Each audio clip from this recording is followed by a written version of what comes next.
Check sa ikot ng mga tayo. Tayo mo tayo? Lumalawag tayo. Matthew 14. Kaya tayo magsimula hanggang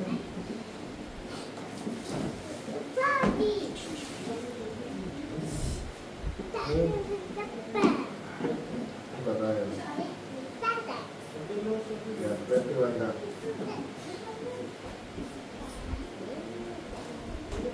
Okay, pakibasa ko. Salita tayo ng mundo. When Jesus heard of it, he departed thence by ship into a desert place apart. And when the people had heard thereof, they followed him on foot out of the cities. Jesus went forth and saw a great multitude and was moved with compassion toward them and healed their sick. And when it was evening, his disciples came to him, saying, This is a desert place, and the time is now past. Send the multitude away, that they may go into the villages and buy themselves victuals. But Jesus said unto them, They need not depart. Give ye them to eat. And they say unto him, We have here but 5 loaves and 2 fishes. He said, Bring them hither to me. And he commanded the multitude to sit down on the grass, and took the 5 loaves and the 2 fishes, and looking up to heaven, he blessed and broke, and gave the loaves to his disciples, and the disciples to the multitude. And they did all eat and were filled, and they took up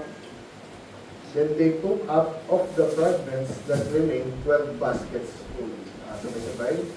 And they that were eaten were about 5,000 men, beside women and children. Pray, Lord, as naman sa masalita, pray na kayo pagpala. Magpapaulat, Panginoon, dito kami, pray na mapunta kami, Panginoon. Pray po kami, po namin yung stansya, yung salita, pag-aaralan namin, lahat sa nasa bawat isa, pray sa inyo, Panginoon, sa provision, safety, pray po mga natin na umaga. Jesus name we pray. Amen. Nakakapo na po tayo. Good morning po. Good morning. Good morning. Good morning po. So yung nakakalala last time, ang ating title. So ilang weeks na yun, no? 1, 2. Ano yung title last week? Dito sa... Ito, yung kay John. Ha? Yan, he counted him a prophet, no? So title nun is, ibig sabihin yung tema natin is, of course, pinagutan si John the Baptist, pero ang natutunan natin doon ay may takot sa kanya, di ba? Pag ganun po kasi yan eh. Pag ikaw yung lingkod ng Diyos, lalo pag matapang ka, ginagawa mo, masipag ka pa, effective ka. Yes, yung iba, galit sa'yo, pero may takot sila sa'yo. So, kaya sabi natin ganun last time. Kung tayong takot dapat sa kanila. Amen?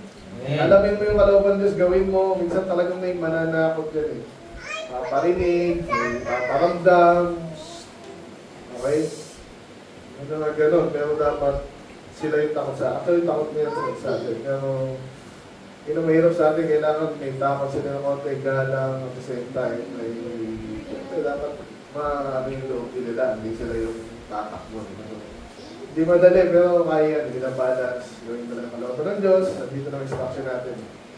Kung ano tayo dapat, no? Minsan matapang, minsan magmahal, magpagkalinga, binabalance lahat po yan.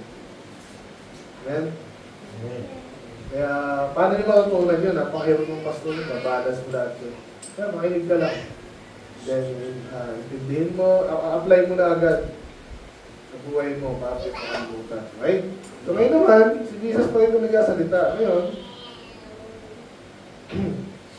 sabi niya, when Jesus heard of it, he departed thence by ship to a desert place. So anong nangyari? Pinatay na po no, si John the Baptist. So siyempre, malungkot na, pero gano'n minsan. Hindi lahat tayo mapatayin, pero yung sa atin, character assassination, no? Isiraan ka, Hindi madali yan, pero kailangan tanggapin mo. Ang Diyos naman ang mag-reward sa'yo eh. Tsaka ligtas ka naman, mamatay ka naman, di ba? Amen? Sino gusto na mamatay? Pero usually, hindi tayo takot. So, hindi yan basta-basta rin, no? Inaaral yan. Matutunan sa buhay yan, sana. Pag nagliligot kayo, pag hindi, parang wala lang. Okay? Anyway, so nung narinig ni Jesus, namatay daw, pinatay si John the Baptist. Alam niya na yun eh. So siya, anong ginawa niya? Nagtago ba siya? Tuloy lang ang gawain. Sabi niya, he departed then, so mali siya sa doon lang ngayon. Pero, bandang huli, magpipreach pa rin siya. Sabi niya, the desert place, and when the people heard thereof, they followed him on foot out of the city. So itong panahon na to, sikat na siya. Kung alam niyo yung kay John the Baptist, sumikat din siya eh. So ganyan po yung mga lingkod ng Diyos kasi tayo, mamamatay tayo eh. Lalo tayo, di ba? So kaya dapat, lagi na sabi sa inyo, pinagdadalangin ko kayo, tinutulungan ko kayo kasi ilang taon lang, mag-50 na ako, 44 na ako, 45 na ako next year, ilang taon na lang, 55, 65. So sana after doon, si Mike natuto na, di ba? Manny, sila Jay, lahat kayo. Sa panahon ng mga 5 years, kaya-kaya niyo yan. Depende sa inyo kung kayo ay seryoso din. Ngayon, mga bata-bata pa, tsatsagayin natin talaga yan. Ilan taon ka na, 11. Oh. After 5 years, ilan ka na? So, 16 ka na, alam mo mag-compute, pero yung 5 taon na yun, sana gugulin mo ito. Active naman na si Alexis. No? So, gugulin mo yun sa, di ba? Pag-aaral salita ng Diyos. So, sabay yung aral sa school, then sabay yung aral sa church.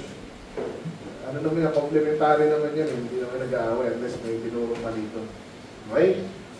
So, pag nag-mature kayo, kahit si Pastor Ace, patay na. Wala si Pastor Ace, patay na. Ayun. May kaso, ang dami na natuto.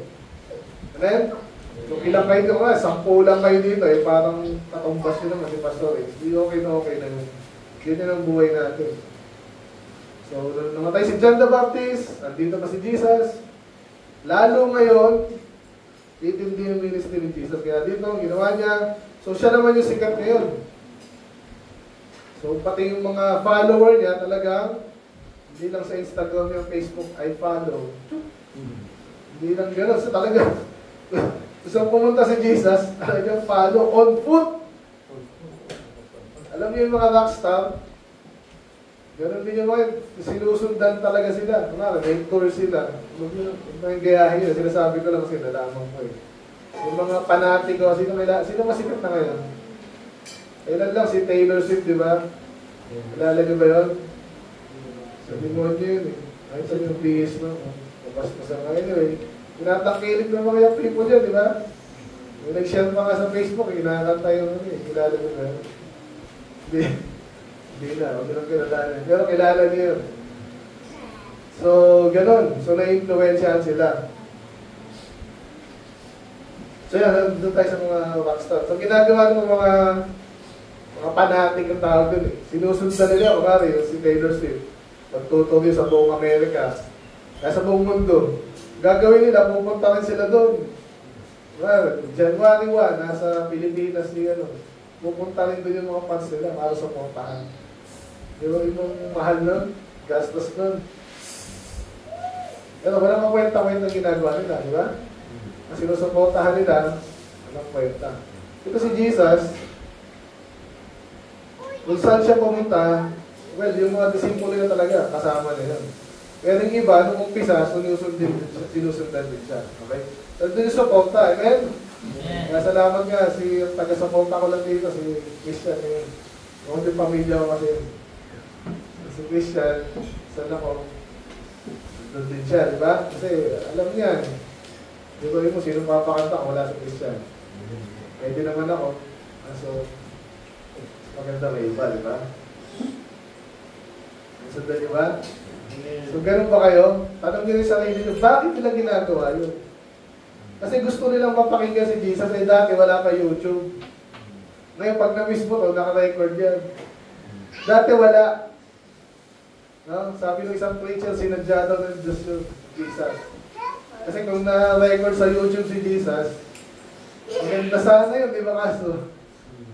Hindi ganun eh, hindi niya pinili yun. Hindi naman niya piliin yun eh. Pero hindi niya pinili na wala pang technology, kahit audio, wala. Sulat lang.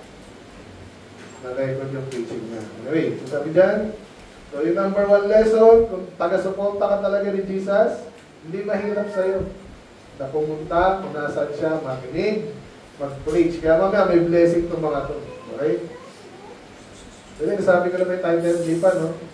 Ang title natin ngayong umaga is Bring Them Hither to Me.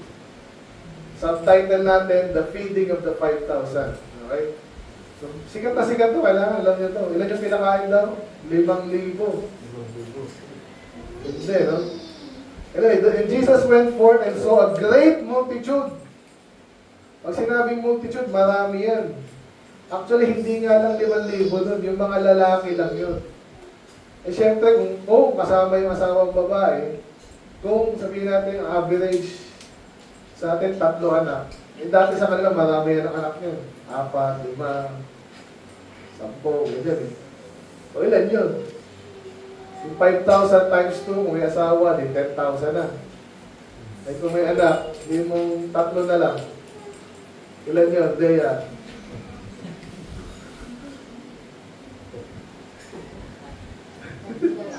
Tatlo anak, isa asawa, saka sila. Ilan? Marami lang. Ilan lahat yun? Alex? Ilan? Ilan? Oh.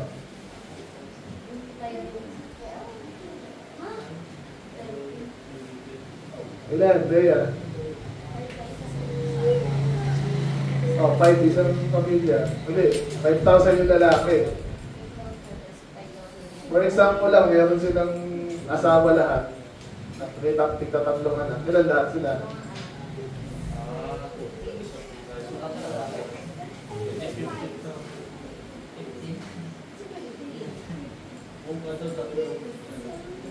Ilan? May siyan?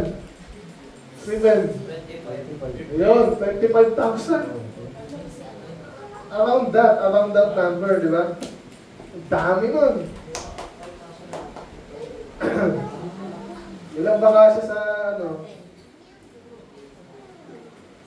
sa Araneta, sinakala.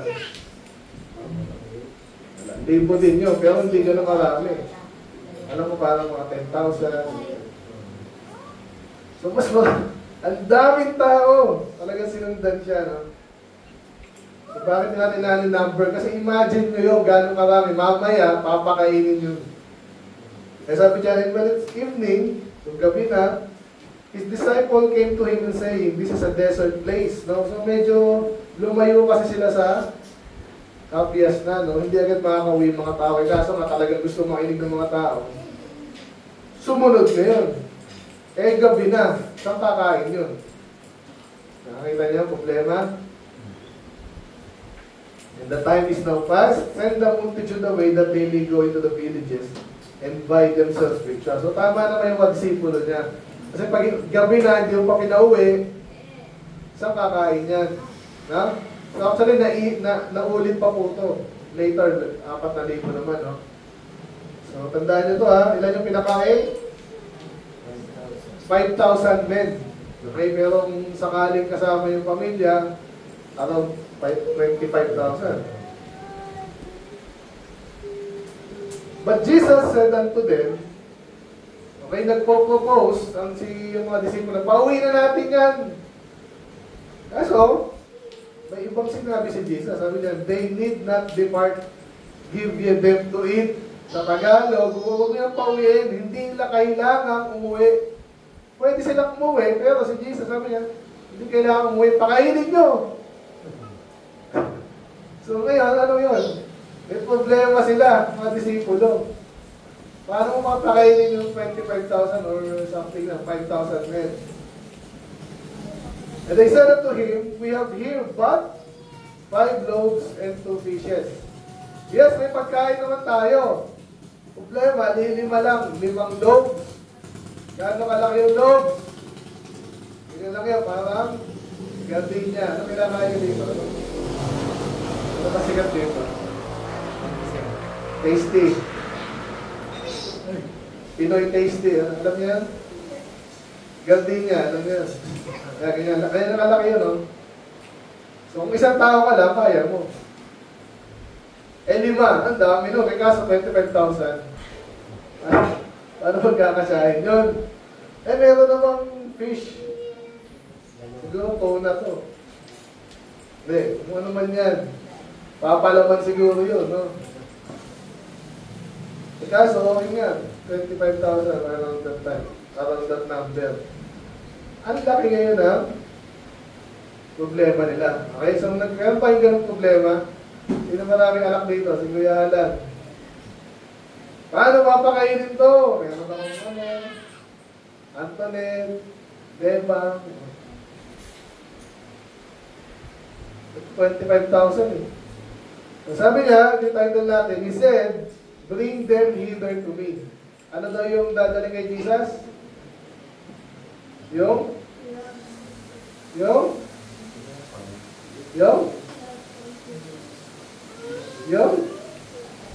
Anong dadalhin? Tinapay at isda. So ganito yung pag alam natin, imposible yun. Okay? Imposible yun na makapakain mo ng 25,000. 5,000 ngayon. Tapos 5 lang. Maghahati yung, sabi natin 5,000. 5 loaves. O di 1,000, 1 loaves. Pwede mahati yung siguro ganyan lang, pulot lang. So kaya pag may problema tayong ganyan, alam natin hindi natin kaya. Ano daw sabi gagawin natin? Dalhin natin sa Panginoon. Dalhin natin sa Panginoon. Actually, ganun din yung kay Moses. Naalala niyo pa ito ni Moses. Ano yung ginamit niya? Si Thor, ang gamit. Joke lang naman yun. Pero siya, Moses, ano kawa yan? Tungkod, di ba? Hindi naman kaya yung tungkod yung kalaban, di ba? Pero nung pinagamit niya sa Diyos, una, naalala niyo, preaching sa pastor na gano'n eh. Una, abad. Parang ordinary yung rad lang. Later, ang tawag na damad. So, particular kasi ito yung ginamit mo kanina, gamitin mo to. Tapos later, naging rod of God yun. Ang tawag na doon sa rod. Basahin niyo sa Exodus. So, bakit the rod of God? Kasi ginamit na ng Diyos at gagamitin ng Diyos. So, naging special na yung rod. So, dito rin, gano'n. Daling mo sa Diyos, yung kahit anong gawin mo sa Diyos, papadamihin niya. Amen? Amen. So, very sikat tong preaching na to. Kayo, anong meron kayo ngayon? Pastor, grade 5 lang ako, wala akong masyadong alam. Pero marunong ka makinig, di ba? Kaya mo makinig, kaya mo pumunta sa church. Kaya mo umawit. Hindi masyado, pastor eh. Dalhin mo lang sa Diyos yan. Kung ano yung meron ka, ibigay mo sa Diyos. Ibig sabihin, paggamit mo sa Diyos. Katulad itong 5 loaves and 2 fish, tingnan natin ano mangyayari dito. And he commanded the multitude to sit down on the grass. So may kinalaman din yan eh. Alam nyo, sa church, mayroong order lagi. Alam nyo, order? May kaayusan. Ako di ako makapagturo dito, nagkakagulo doon, iba, dinikinig. Kaya inaayos natin kayo eh, di ba? Napansin nyo ba yun? Hindi tayo nag-umpisa pag magulo. Si Jesus, alam nyo na, gagawa siya ng miracle. Papakainin, magkakagulo yan. Di ba? Kasi gutom na rin yung iba. Diba, miracle yan. Hindi, umupo muna kayo. So, magandang illustration po ito sa ginagawa natin ngayon. Di ba? Alam niyo yung Pentecostal, nagkakagulo yun, no? Hindi na malaman kung ano nangyayari. Ganoon na yung kanilang church, ang tawag nila sa church, nagkakagulo, hindi na church yun. Sa church, sabi sa 1 Corinthians 40 na tayo, 30, sabi dyan, let everything be done. Mula natin. Hindi yata ako. Yan, tama. Pakibasa, Rendigo. Let all things be done decently and in order. Lahat ng bagay ginagawa sa church dapat may kaayusan. Importante yan. Kaya nga yung tayo formal, pati suot natin, kaya natin minutulog, pati buhok natin, imagine nyo, bakit ganyan talaga yung style mo talaga? Hindi daw pwede ganyan. Pwede yan. Si Stephen, magulo ng buhok niya, ginugit ng maiksi. Okay, so lahat dapat may kaayusan. Yun dapat. Okay? Balik tayo. So sabi dyan, ano tayo? Commanded the multitude to sit down on the grass. And then, ito na. Ginawa niya na yung gagawin niya, yung 5 loaves, 2 fishes. Anong ginawa niya? So pwede niya paramihin yun eh. Pero maganda dito, pag tayo ay pag tayo ay inaaway ko. Yung nag-ano ba doon? Ano naman? Okay.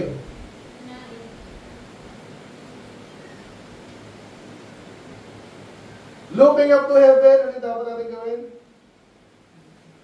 May imposibleng bagay. Imposible to. Pero kailangan gawin. So tayo, magkatatlong taon na tayo din minsan na hindi ko alam gagawin, pero nasagot na ng Panginoon, magtapat ka lang, tuloy-tuloy lang. Kung nakikita ko kayo, si Manny, lang taon nating niligawan na si Manny. Diba? Yan nag-umpisa lang yan eh. Ito si Christian, ganun din, lalo na, yung si Christian. Ang tagal namin inamo. Hindi naman masamang tayo, kaso mahihain, di ba, para si Mike. Kaya si Mike din kasi nag-iisip-isip siya eh. Saan ba ako? Sa Baptist o sa Jehovah's, dami nilang libro eh, yan. So, bandang huli mag-ano kayo itong sayang, itong mga nabili namin dito. Bandang huli sila yung mag-design. Okay, kailangan. Pero, mga imposibleng task, kailangan natin panalangin. Amen? Amen. Ang hirap daw pag hindi ka nagtitiwala sa panalangin. Yung ibang tao, ibang churches, pag mayaman yan, especially kanya-kanyang diskarte na yan. Kaya po yung mga bagong churches, yung mga Pentecostal na yan, yung mga pastor niya, mga doktor. So may inaaral nila, may sarili silang diskarte. Inaalam nila yung gusto ng tao. Dapat pala, ano gusto ng kabataan, ano gusto ng mga tanda. Inaalam nila, bibigay nila yun kahit wala sa Bible. So hindi na sila sa Diyos nagtitiwala.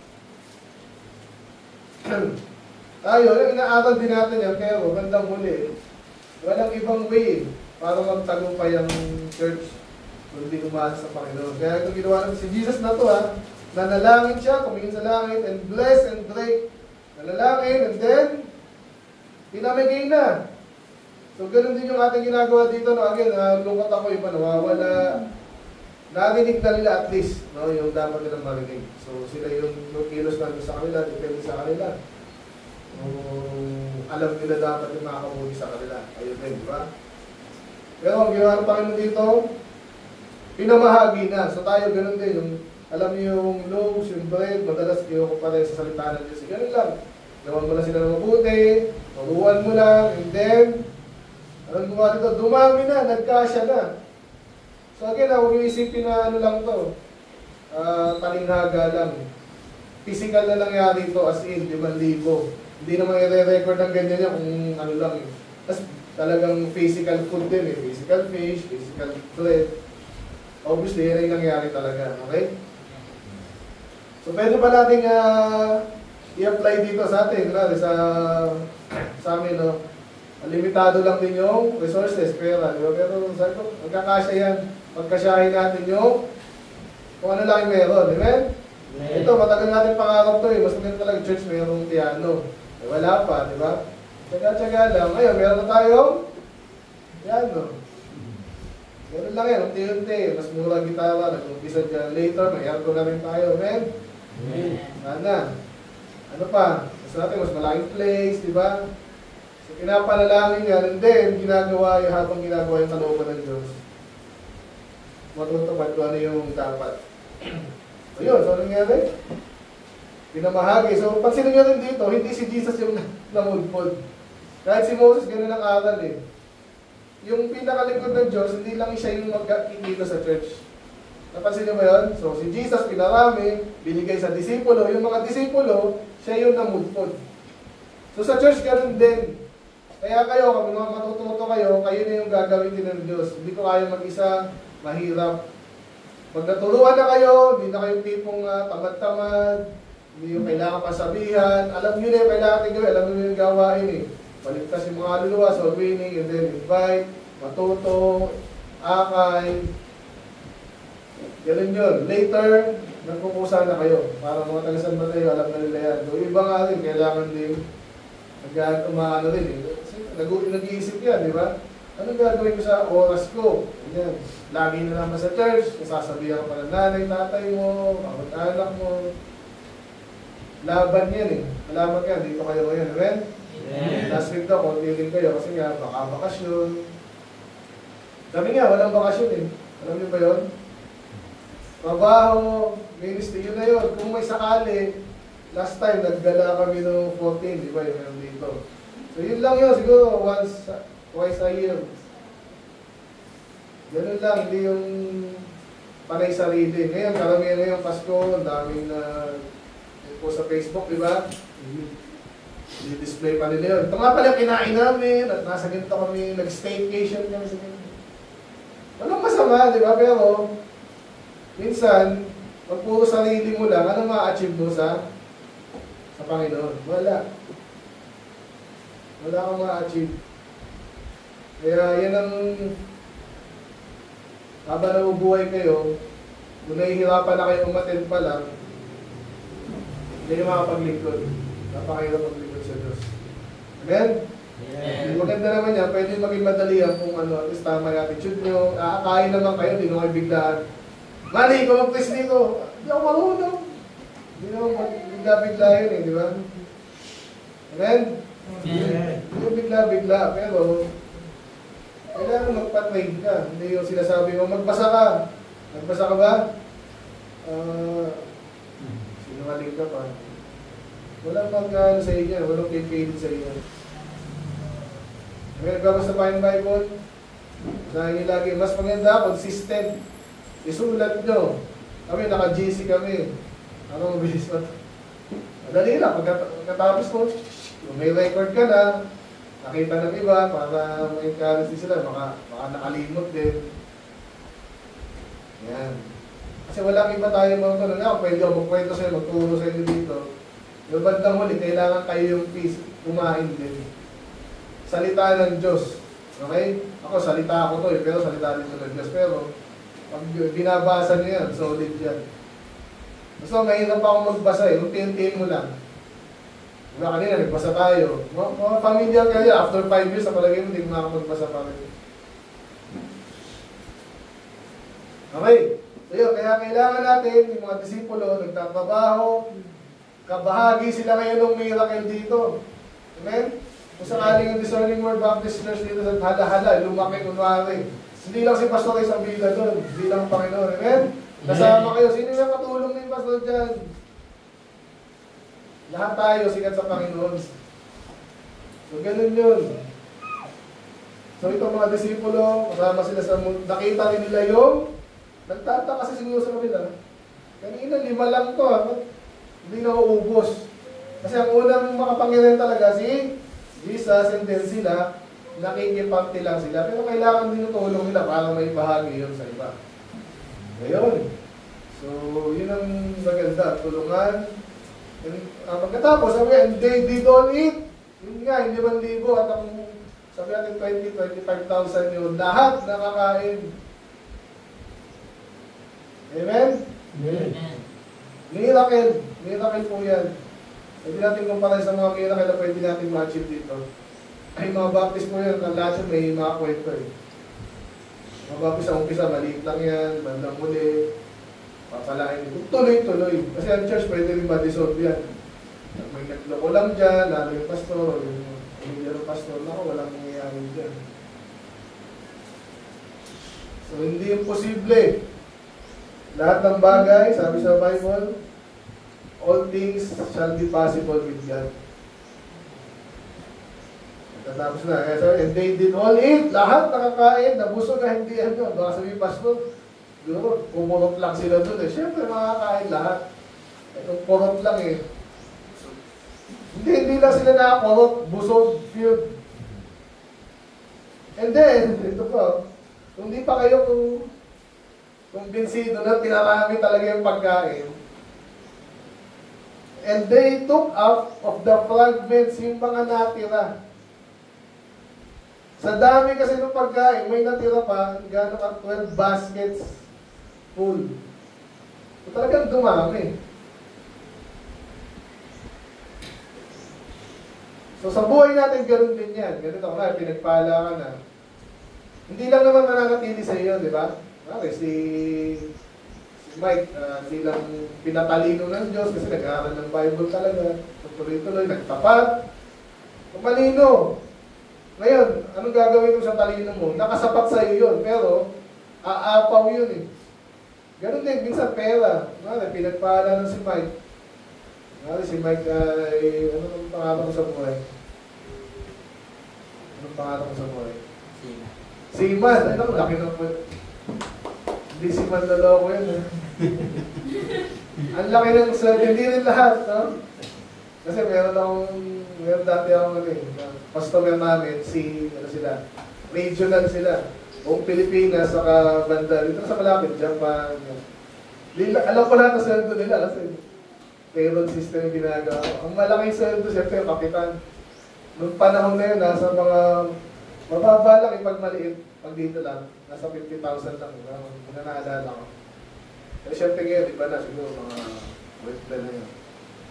So, hindi rin lahat ng seaman, malaki sweldo. Pero kumpara dito, minsan, malaki doon. Kasi nga, ang hirap naman doon, di mo kasama yung pamilya mo, di ba? Isip-isip ka pa, pwede mong consider. Pero kung hali na lang, nakaipon si Mike. Ilang anak gusto mo ba? Balak mo lang. Ilan? Dalawa lang. Si Madcops, dalawa lang. Hindi natin 5. So yung kayamanan ngayon ni Mike, hindi lang sa kanya yun. Amen? Pati sa, tatlo ng bahay ni Mike. Ayun, yung mga anak naman niya bibigyan niya, di ba? At hindi lang yun. Sana nga, dito, bilang Kristiyano, hindi tayo pala'y sarili lang. Amen? Babahagi mo yun sa iba yun. Yung pastor dyan, may sipan sila eh. Yun. So yung dating konti lang, pinarami ng Diyos, may natira pa. Ganyan ang blessing ng Diyos. Sa lahat ng bagay, kung pera man yan, karunungan, kakayanan, di ba, mga skills. Nakatulad yan, walang marunong mag-piano. Tinuruan kayo lahat ni Peter. Lahat kayo, pwede na maging pianista, di ba? Kahit saan kayo mapunta, na-invite ka doon, napunta ka doon, wala tayong pianista, ako pa marunong. Hindi na okay na okay. Baka maging choir director pa kayo, ganyan-ganyan, di ba? So, ganoon, pag pinarami mo sa Diyos, anong title natin ngayon? Bring it hither to me. Dalhin mo lang sa Panginoon.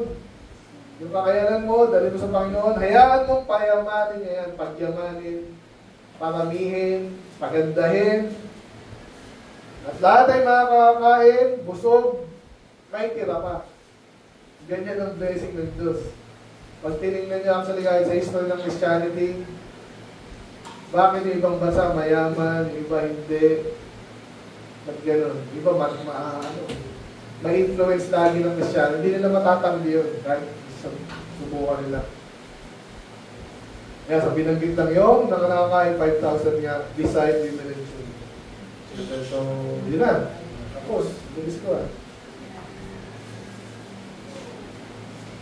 So, gutom na ba kayo? Kumain sila eh, kain naman. Sana nabusog din kayo. No? So, isa sa mga kwento na lagi nire-refer. Lagi yan. Kaya dapat alam nyo. Ngayon, alam nyo na. Later, 4,000 naman. So, anong pinaka-lesson lang dyan? Dalhin nyo yung kung anong meron kayo. Ang kwento pa dito, paano, yung sa isang kwento, yung fishes, sa bata pa eh. Hanapin ko ha, saan na tayo. Land, fish. Ganyan ha. Parallel sa John. Okay? There is a land here which have 5 barley loaves and 2 small fishes. But What are they among? So ito rin ba yun? Tingnan natin. Ayun, 5,000. So sa John, record din. Pero, yung 5 loaves pala na yun, tsaka yung 2 fish, hindi sa kanila yun, sa bata. So imagine nyo kung yung bata na yun, hindi binigay yung ano. Sa akin to eh. Ba't ko bibigay dyan? Baon ko nga to eh. Di ba? Ano mangyayari? Walang miracle. Kaya yung nabanggit ko sa inyo kanina, ibigay niyo sa Panginoon. Minsan, alam mo, gagamitin ng Diyos, hindi lang para sa iyo, para sa iba, ibigay mo na rin. Huwag ka maging madamot. Amen? Amen. So, kasi lalo naman, pag sa Diyos mo binigay, hindi na siya, hindi niya sasayangin. Amen? Yung buhay niyo, hindi niya sasayangin yan. Yung ano nyo, pag pumunta kayo sa Diyos, sasayangin ba ng Diyos yung ano mo, pagpunta mo? Baka ikaw, pag hindi ka nakinig, sayang yan. Pero ang Diyos niya, sayangin yan. Pag yayamanin niya yan, ako, ilang taon na rin ako sa church, bago akong pastor. Minsan boring, minsan parang wala akong natutunan. Pero may mga pagkakataon, sobra yung learning ko. E paano kung absent ako ng araw na yun? Hindi wala na. Diba? Kaya sinatsaga talaga yan. Lalo yung mga kapatid nyo, mga maliliit, maganda yan, sanayin sa church. Wala na silang ibang alam ng buhay. Ang hirap na kakain niya pag natuto yan maglandi-landi, mag-inom, ang hirap yan. Yung philosophy na alam na nila is sa sanlibutan. Amen? Amen. Anong meron ka? Anong bibigyan mo sa Diyos? Yung offering natin dyan, wala mo siya. Kailangan butasan yan. Kailangan ma-practice yun kasi yun. Hindi naman kayo hold up yun. Pero talagang kailangan ma-practice sa Bible kasi yung times. Ibigay ang pinapalit. San Mateo, ginagawa na namin yan. So dito rin dapat. Amen? Ano kayo yun na? Usapan lang pera. Ayan, kaya yan. Sige, this time ay bigay natin sa Panginoon yung kung anong meron tayo.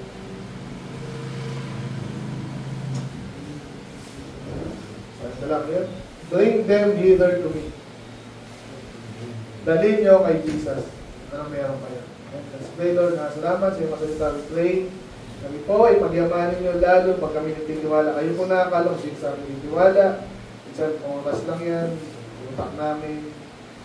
After service, Panginoon, nasa ng utak namin, Panginoon, I pray, pagkatiwala namin sa inyo, dito sa awitan, Panginoon, sa inyong kasiyahan, kayo yung may taas namin, sa aming mga free time, ginagawa namin, mga bagay pa rin na nakakalimutan sa inyo, makakalimutan sa aming pananampalataya, sa pag-aaral, kasi yung mga kaibigan namin, nawa, kaibigan namin, taga-church, nakatulong, mag-spiritual din kami, Panginoon, matutong, maraming bagay, Panginoon. So, kayo nakakalam ng pangailangan, bibigyan namin sa iyo, Panginoon. Kayanan, oras, pera, ito yung lalo, Panginoon, sa mga nag-umpisa pa lang, pangulungan, pagyamanin niyo, Panginoon, ng mga konti na kayanan, makita namin na lahat pala kayo ng gumawa, tayo pa kayong palamihin yan, pagandahin, mas mabisa, mas effective, Panginoon. In Jesus' name we pray. Amen. Next time, ano tayo sa lang? Next time, mag-aaral natin yung suruan. Happy New Year! Next year pa pala yun.